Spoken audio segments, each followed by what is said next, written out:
పొద్దున్నే వచ్చాడు, చాలా లేట్ అయిపోయింది చర్చికి. అయితే పాట కూడా చాలా పాడాను, 12 అయిపోతుంది. అయితే నేను పాట పాడదామని చెప్పేసి నా ఫోన్ ఆల్రెడీ ట్వీట్ చేసి కూర్చోను. నేను లాస్ట్ అవుతున్నా, టైం 12 అయిపోతుంది.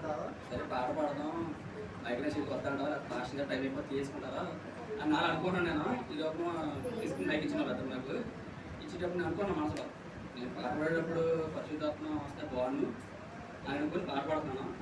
నిజంగా అనుకున్న ప్రకారమే బైక్ నాకు రావడం, నేను పాట పాడేటప్పుడు పరిశుద్ధాలు రావడం చాలా ఆనందం తెలిసింది. చిన్న వాక్యం దేవుడు.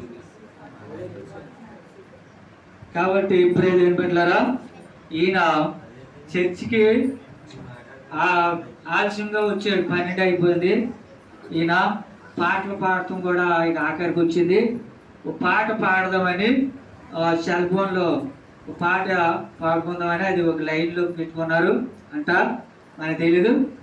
అయితే ఈ పాట మాస్టర్ గారికి పాడినవరేమో ఆలస్యం అయిపోయింది, ఇసుకుంటారేమో, ఇక పాటలకి ఆర్బిండి అంటారేమో, పాట పాడనిస్తారు లేదని ఆయన మనసులో అనుకున్నారంట.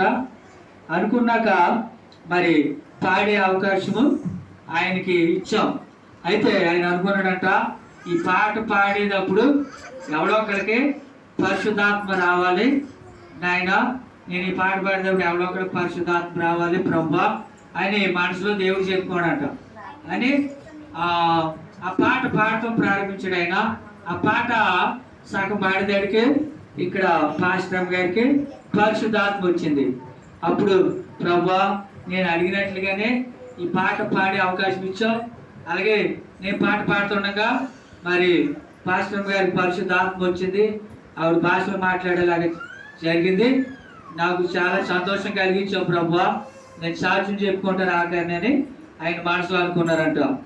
అలాగే ఇప్పుడు తోటి పెద్ద మరి యేసరాజు అని, మరి ఏం పేరు మీకు, అద్భుత్ కుమార్, తూటి అద్భుత్ కుమార్ గారు మరి సాక్ష్యం చెప్పుకున్నారు.